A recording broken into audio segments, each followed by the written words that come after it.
Okay, we're ready to roll. Day 3. And the camera's actually working first try. How about that? So I'm just doing last minute check. I mean, you got to be so careful when you're on these trips, because if you leave one thing behind, that's it. It's gone. It's lost. So one of the most important things I always found is check your nightstand, check every table service, and when you're putting stuff down in your room at night, never put it on the floor or somewhere obscure. Always put it on a clear, visible surface like the tabletops or the countertop in the bathroom, and nowhere else. Right? I did have to hang a few things to dry last night, but it was stuff I had to take to move out. And most importantly, always check the fridge, that you didn't leave stuff in there. So you might know this stuff anyway, but I've never covered it. So anyway, everything's done. Keys dropped off. I've looked at everything best I can. We're about 9:15 in the morning, and it's, maybe about 15 minutes later than I like to pull out, but I only got 274 clicks today. I'm not like Itchy Boots, who's on the road at 7 a.m. Don't need to be.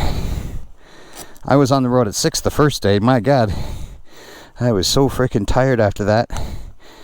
I think I finally recovered from that. So we're on the road. I've had tea. I haven't had breakfast yet. I don't know what to have. I might end up pulling over if I don't find anything. I don't really have breakfasty food. I have noodle soups and Chef Boyardee. But we will have to see what we can find as we go along. The weather looks pretty decent, even though the weather report was calling for otherwise. It's calling for rain all day again. But it's not rolling until about 10, it said. So I'll get out of here just before that rolls in, and let's just hope it's not where I'm going. But when you're on these trips, you are at the mercy of the weather.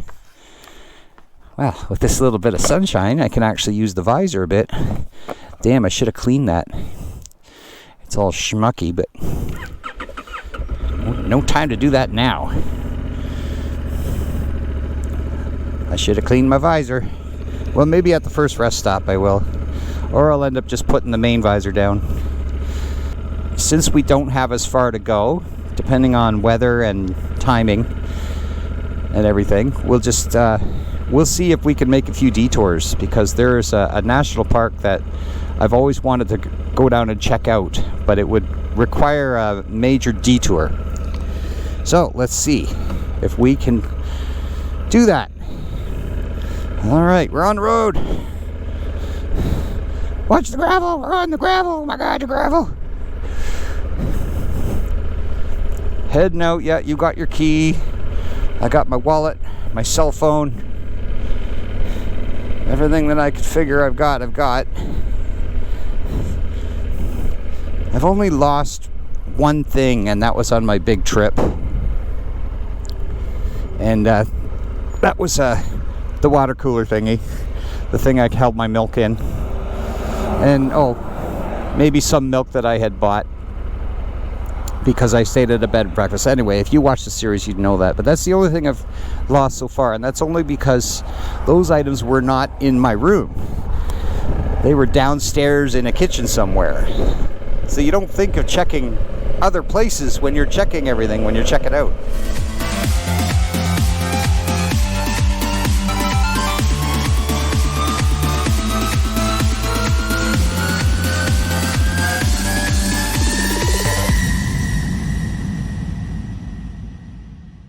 Well, they were calling for rain and thunderstorms all day today, at least in Wawa. But anyway, it's just nice enjoying a little bit of rain-free riding and a little bit of blue sky. And it's good along this part because it's going to get very scenic pretty soon. So this part of the highway is not as much water view. It just kind of cuts through the bush. You see a few cliffs here and there, but that's about it. So lots of lakes. And of course, if you're not careful, you'll see the big ass moose. But usually this time of day in the bright sun, they don't run across the roads too much. So that probably happened. He probably got hit by something like that, because the vehicle wasn't there, and it looked like it happened pretty recently. They're gonna have to figure out how to pick them up. Just saw a little rest area and thought I'd pull over for a short little break. Just to rest the ass. It's starting to get sore a little bit. It's just a nice little river spot, so we'll just sit and have a little tea or something. I got lots of time today, so why not? I'm telling you, man, cheap dollar stuff bug spray, the stuff that everybody hates the smell of, your family can't stand it. That's the stuff I bring on these trips. It works pretty good. The next best thing would be the off in the blue can, but the cans are too big unless I can find a small one somewhere. But anyway, yeah, this stuff here, don't bring it if you got friends and family with you, but if you're by yourself, it's awesome. And it works pretty well. Now, I don't know if you're really looking for tips when you watch these videos or not. Maybe you're not, maybe you're just watching because you just like seeing a bike trip. But another tip I'm going to give anyway for anyone is, and I've just realized this myself, is that when if you are keeping milk on the road and you're trying to keep it from spoiling, all my tips of keeping it in a cooler bag and keeping it in a super duper Yeti thermos and all that, that's great. But another thing you can think about is when you're choosing your milk when you're out on the road, make sure you get enough. If you have a little extra, you can always dump it or drink it. And I'm not trying to endorse anybody, but the Lactantia filtered milk, this pure filter milk, is highly filtered, and what that does is it extends its life and it takes longer for it to go bad. It's not preservatives, but I guess they just take out anything that would spoil sooner. Because if you look at this, like today is I think it's June 27, 28. I don't know, I'm not keeping track. End of June anyway. And the best before date is November 25th. So this stuff is good in the fridge until the end of November. Can you believe that? Like regular milk does not keep that long in the fridge. So that's why. It's because of their press filtering or whatever it is they do. So if you keep that with you in your bike, it's actually going to last longer than the regular milk. So I'm just waiting for my tea to steep a little bit here.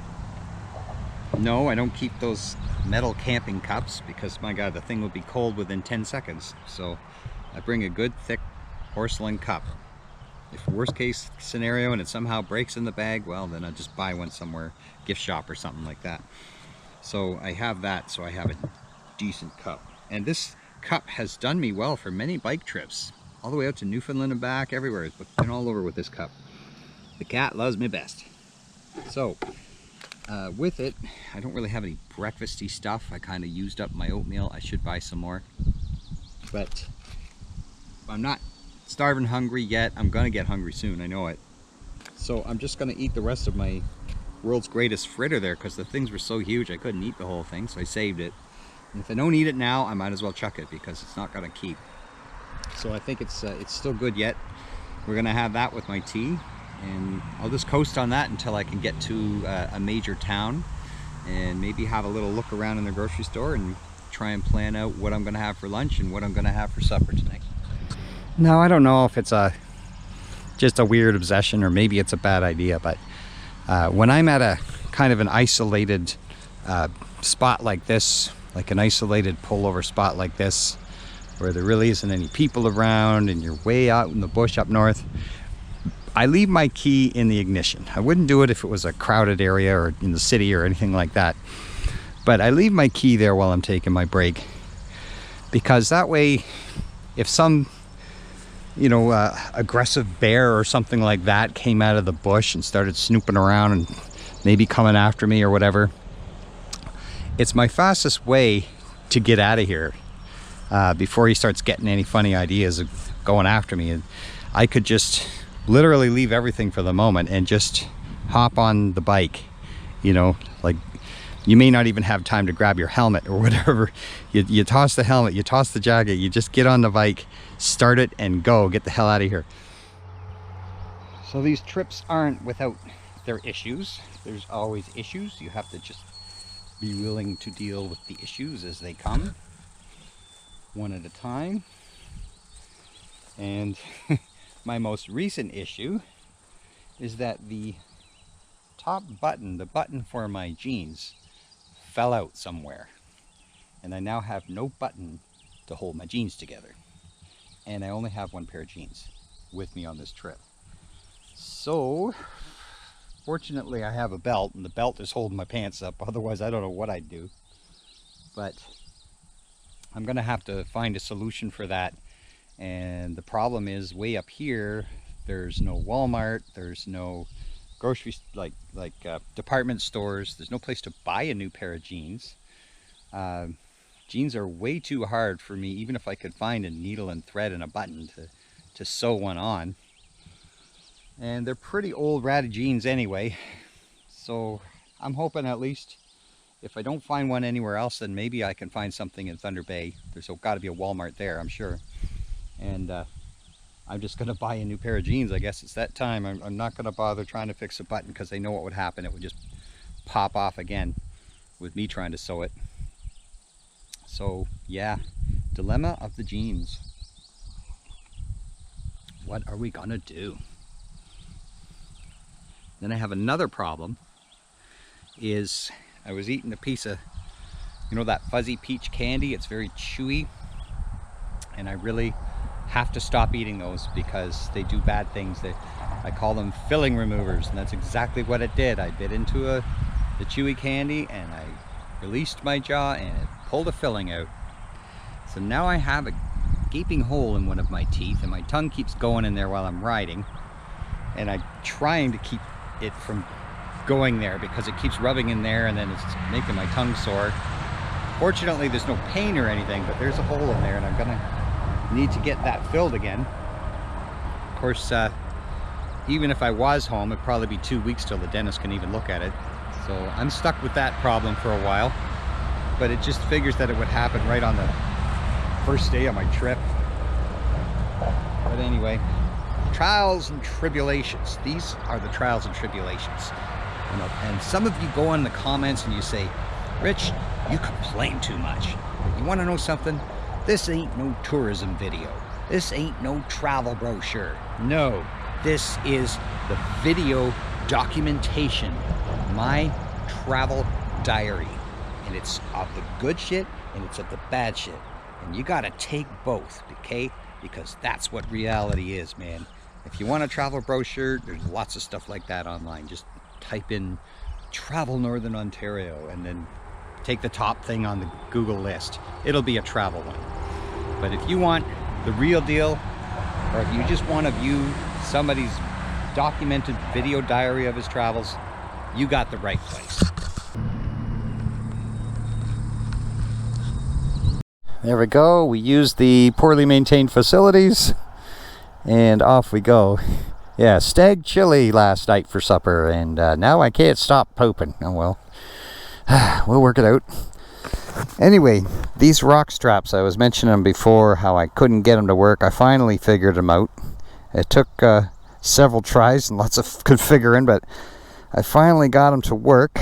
So I'm using them, and I'm glad I got them to work, because the reason I bought them was because before, with the shipping straps, it's kind of a big ordeal to get the shipping straps, which wrap around and around, and then they go around and through, just so that stuff isn't like hanging.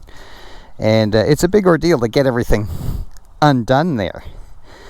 But with these, although I'm just learning for the first time now if this is going to work, my plan was for quicker access, because I can't always fit everything into the food bag, and it gets harder and harder as the trip goes along.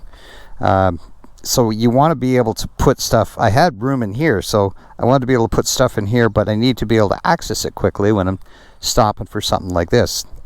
So now that I got them to work, and they're not like automatically loosening themselves and everything else, the problems I was having, I could just go like that, and I can get into my bag.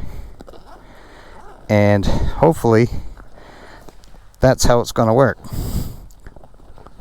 I don't have it totally tethered on, but it holds it fine when they're on there. It hasn't slid or anything like that, so that's. I think this is the White Lake Narrows, and White Lake Provincial Park, I think, is down there, and I've camped there before. It's mainly fishermen that camp there. It's all about the fishing. Again, any of these lakes that are along the main highway, in my opinion, are fished out. So you have to be a really, really good angler to catch anything decent out here. Well, Marathon was supposed to be just past that. Maybe a little farther than what I anticipated.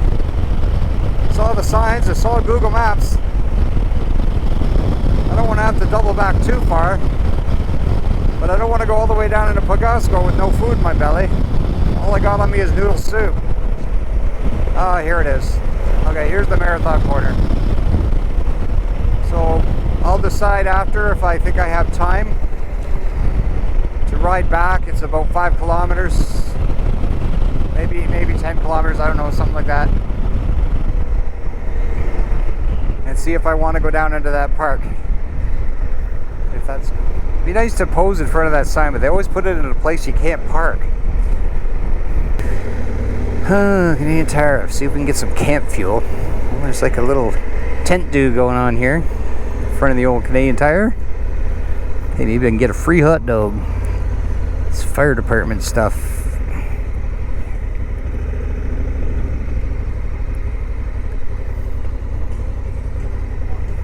Well, let's try and park here.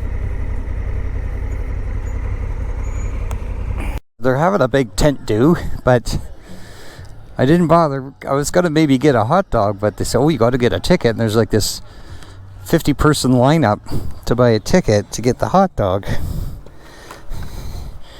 And I think the Subway will be better.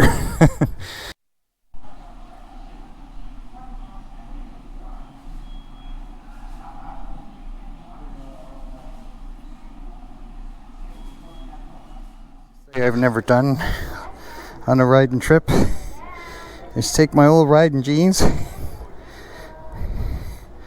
and chuck them 1,000 miles from home. Make sure there was nothing in the pockets. I better double check that, make sure.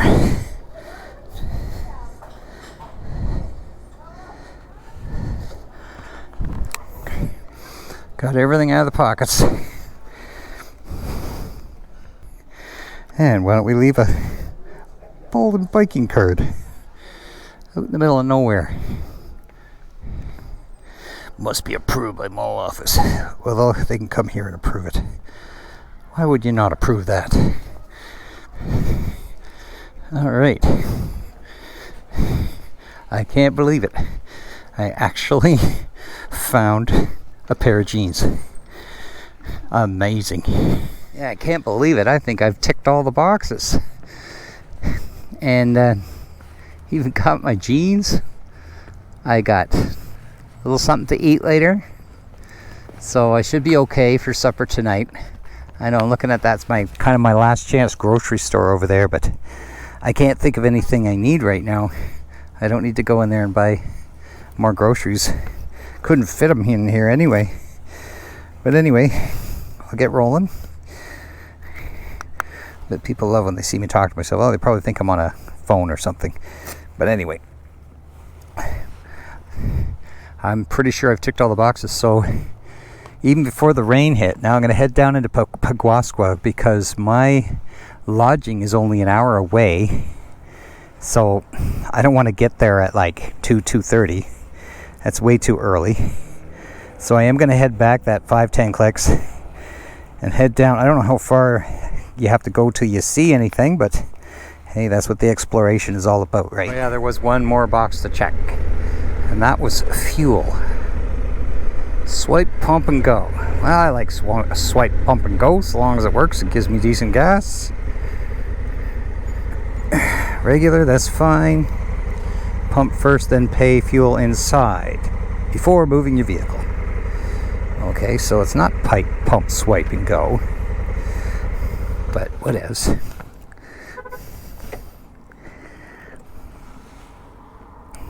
That's more like pump, come inside and pay and go.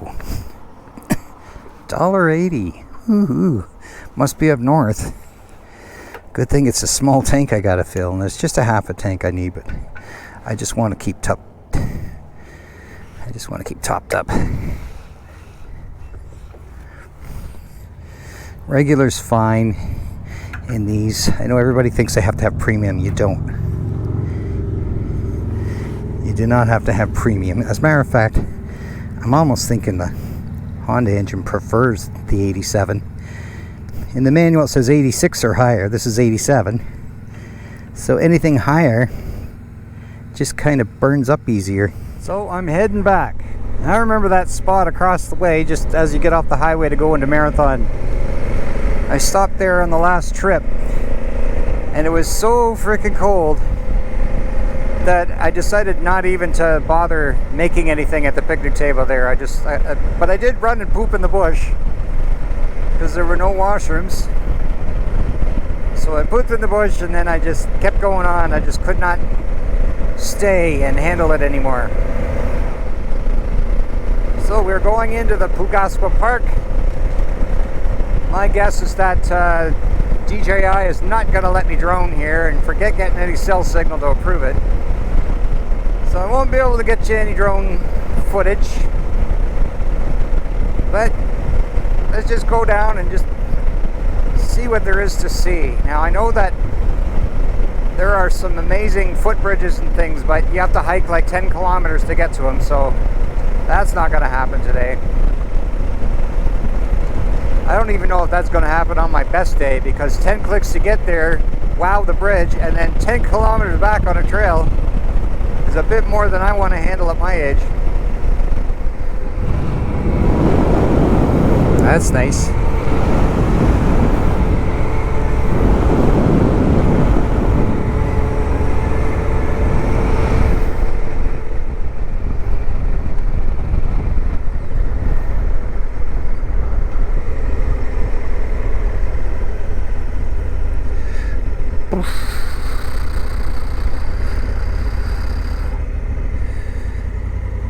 Hello. Hi there. Do I need to pay just to go look around and drive out? If you're not stopping, feel free to just go in. Okay, yeah, I'm just driving in and out. I just want to have a look. Okay, thank you.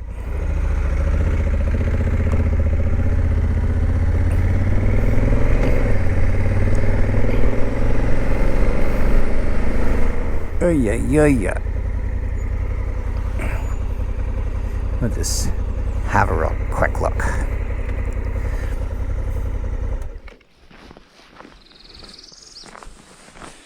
So where am I? Hattie Cove. So I'm here. That's the visitor center. I don't know if, I guess this is where the campgrounds are. And then another halfway link. That's not the only one in this town. And then some trails go all the way around. So if you want to do some serious trail hiking,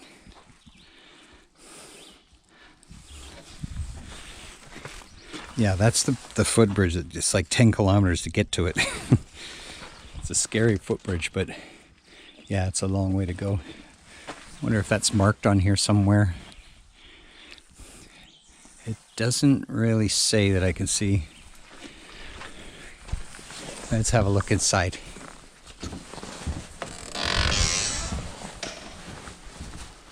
Hello. Oh, there you are, hiding down there.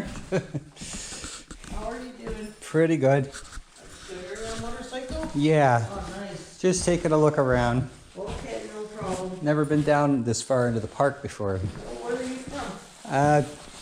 Near Owen Sound or Collingwood, if you know where that is. So Oh, yeah, I kind of have a feeling I know where it is. a few days ride away. Oh, That's a nice lake. this is like an actually Hattie Cove. This is a cove, yeah. This is a cove, but Yeah. past the rocks, you can see like an opening, Yeah. kind of, sort of. Mm-hmm. You'll get right into Lake Superior. Oh, I see. Yeah, Yeah. like the boats used to come in here and Yeah. to dock, eh? Yeah, the boats still come in once in a while, but Yeah. no docking. no docking anymore. No, Nope. they come in, usually it's just our boats that use this place. And Yeah. take people from here to drop them off back here. Oh, that's And nice. then the northern, I think the North Shore Adventures it's called. Mm-hmm.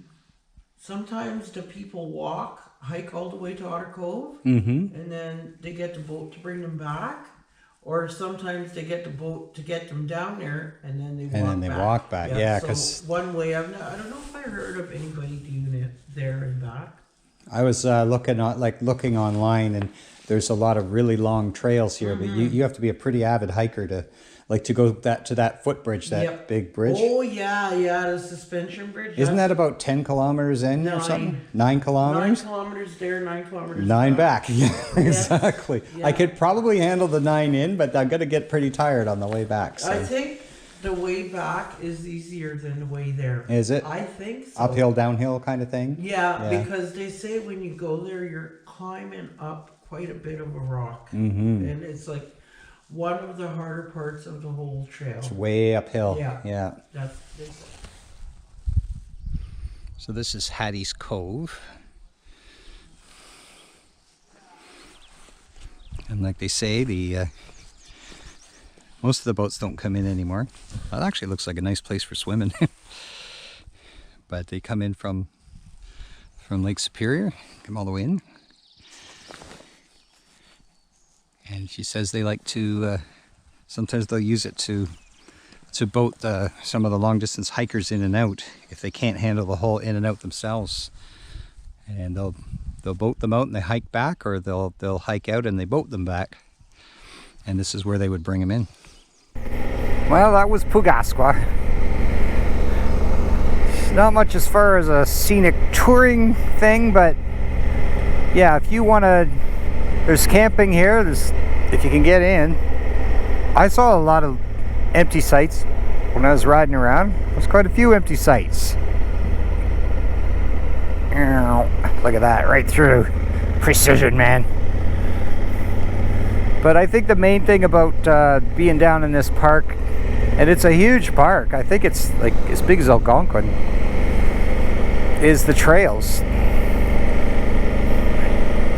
So I would say come here if you're an avid hiker, or maybe if you got a kayak, because there's lots of places to go around in the kayak and stuff too. Oh, look at that, it's a little baby partridge. I don't want to squish a baby partridge. That just would be like bad omen.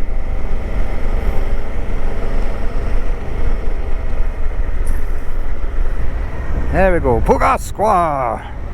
We have come, called Conquistador, and we have discovered Pugasqua in the great wilderness north.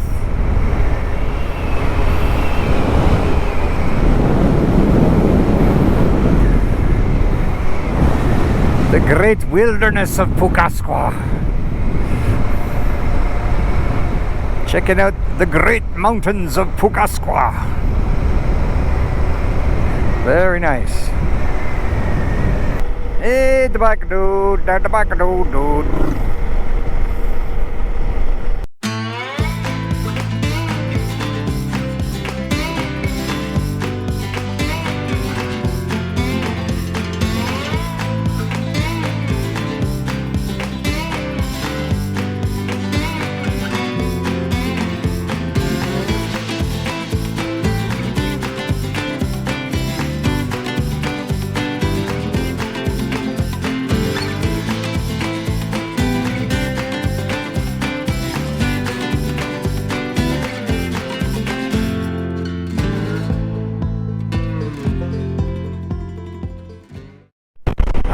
Nays.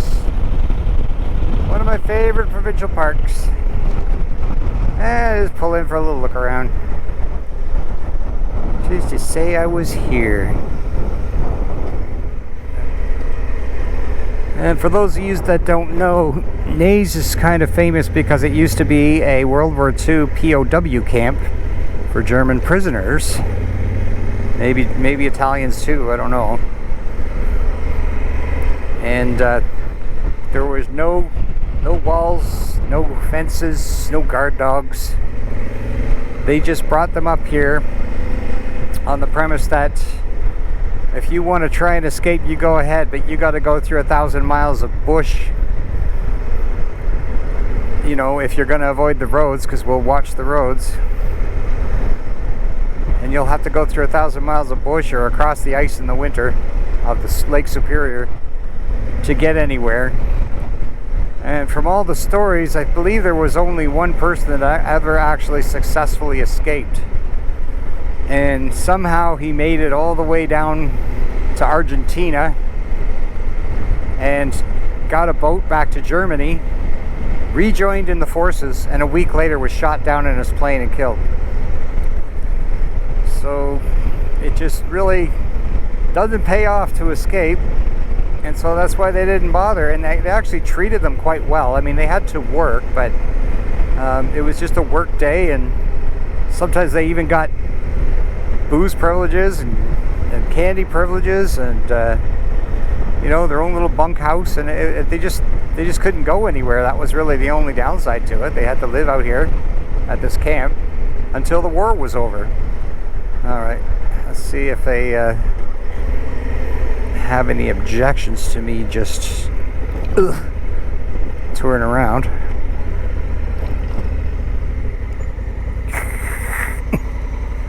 Hello. I'm just doing a loop and then riding out. Is that okay? Okay, thank you.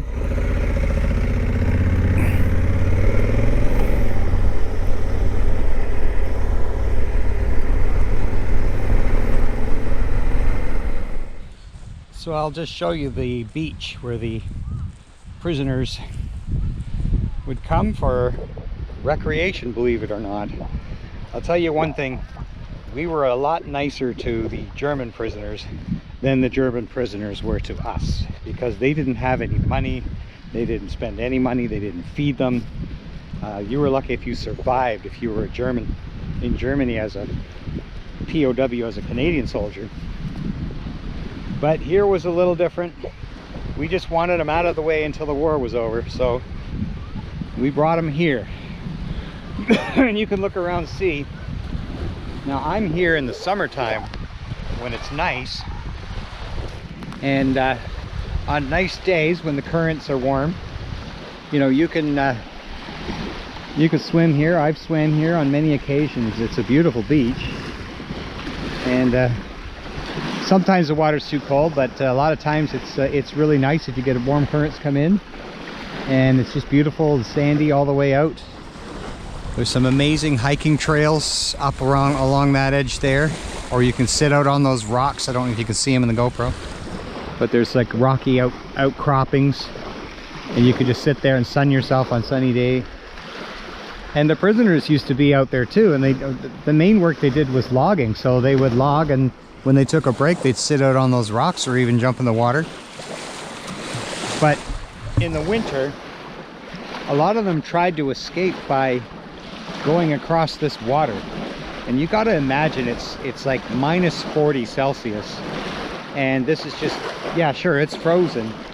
So they would try to make themselves some makeshift skis or something like that, and they would try to just cross the lake, but it might be frozen, but it's not frozen all the way. So a lot of them got out about half a mile to a mile and then just fell through the ice and died. So it was just dumb, you know. And if I was a POW here back in those days, I would just stick it out, you know. It actually wasn't too bad of a life. I had to work as a logger, and we probably had to work, there's probably a little bit harsh conditions, even in the winter especially, but you'd survive, you'd make it, you'd be fed. You know, they even had medical and everything else. And you just had to wait till the war was over, which was, you know, at the most 4 or 5 years. And if your side won, great, you went back as a hero. And if their side won, well, you just got to become an immigrant. And you could start a life here. So they gave you citizenship. But anyway, this is what it was. And today, of course, it's a place where you can come and you can camp and you can swim, and it's just really, really nice. It's not a perfectly raked sandy beach. It's kind of au naturel, but still you could set up in a nice sandy spot and you can go out in the water. I think further up it gets a little nicer. Just depends where you're at. Who knows? Maybe they do have a a tractor or something that grooms it once in a while. But it's pretty nice. Looks like the guys have been along in their ATVs. It's got to be parked, guys, because no one else is allowed to do that around here. There you go. That's the Naze Beach. The only other nice thing, which I won't get a chance to show you, is the Pick River comes out right down there. And it's a beautiful wide river that goes all the way up. And you can rent canoes and go right up the river. And there's also a beautiful swim spot down there too, where you can swim across to a sandy sandbar island. And anyway, maybe I'm revealing too many secret places, because there's some really nice things about Naze that I want to keep it that way. So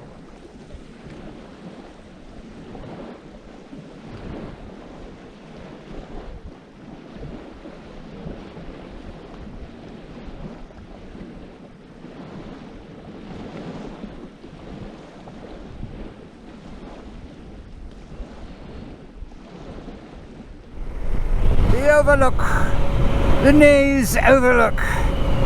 Woo! Why don't they give you a place to pull over and look at that? That's nice. Super.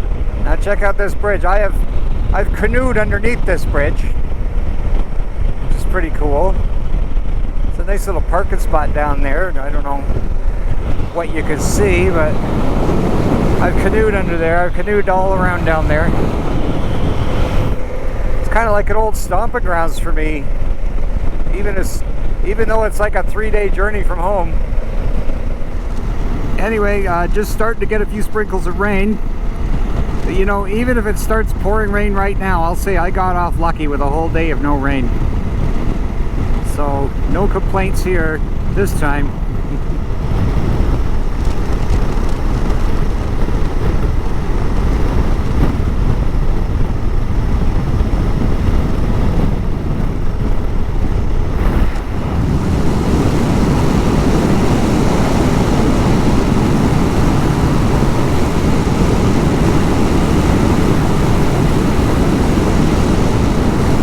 Not sure if this has been in a previous video or not, but we have come to another waterfalls or gorge. And I stopped in here on my last trip, but I wasn't filming. So I kind of owe it to you to do one more film of the Iguazaban Falls. So that's what we're gonna do. We're going to do some Iguazaban Fall filming.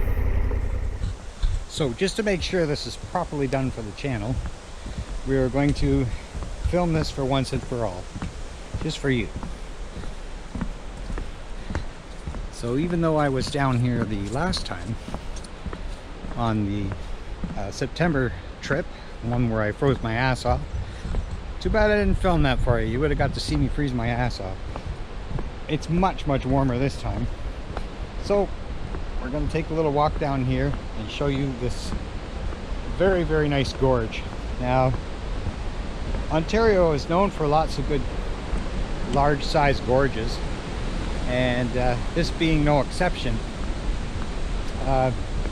Obviously volcanic rock over 10,000 years ago got all pushed up, and then the glaciers melted and basically wore out these little grooves in the softer rock and in the limestone. And this gorge area has changed very little in the last 10,000 years if we're looking down here. So what you're looking at now looked pretty much the same even 10,000 years ago, other than the fact that there was maybe a little bit more ice and snow around. But you're going to get to see a pretty good gorge. And actually the water's really up right now. I guess they opened the dam upstream, because there is a hydro dam further upstream. That's where it has changed a bit. But yeah, there's quite a bit more water now than there usually is. So let's give you a look.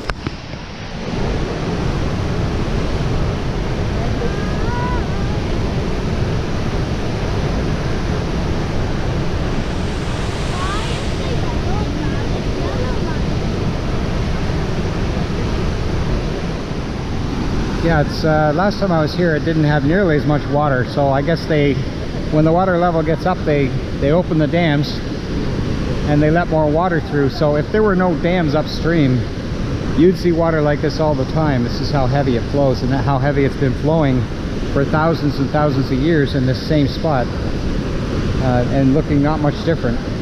And you can see it goes right down to Lake Superior down there. It's hitting with that much force. It kind of reminds me of Niagara Falls. It's hitting hard enough that the mist is coming all the way up this far, and I can feel it hitting my face. Okay, so we are at the Voy in Schreiber. Finally made it. Well, looks like it's just starting to rain. I better get my bike cover going. We'll cover up the bike. I got everything out of it now. Just give you a quick look at what it looks like here. Again, well, I don't know what's going on, if it's down season or what, but I'm like the only one here. But usually by the morning there's a bunch more, but they all come late, I guess. So here we are. Nice view. And if we're going in, this is the room. It's no carpet. It's got hard flooring. Seems pretty clean. It's got Asian owners, and I like Asian owners because they always give really good service, and it's very, very clean. Nothing racist meant at all, but I'm just saying they do very good. The bathroom is nice, if you can see, and I've already had a shower, and so I'm all refreshed, and I'll just leave that on for now. So I'm just, pardon the mess, I'm just starting to sort things out. I'm getting all my stuff on the chargers, and I'm sorting all my stuff out. That's what I do when I first get in. I get everything sorted out, and then we can relax after that. They do have a restaurant here, and they gave me 10% off coupon, but I really don't need it because I've got this half a sub here. I've got Doritos, I've got noodle soup, I can have tea and stuff. I technically don't have to go in there and do I haven't done a restaurant yet on this trip. It'd be nice to have a restaurant meal, but you don't know if it's a good restaurant or not. So I think I'm gonna try and just skip it and finish my sandwich, because if I don't eat that tonight, it's probably gonna get chucked tomorrow. And that's it. So that's the end of day 3. Tomorrow we're moving on. I think we go right on to Thunder Bay tomorrow, right on. And tomorrow may be the day that we find Kakabeka Falls. Stay tuned.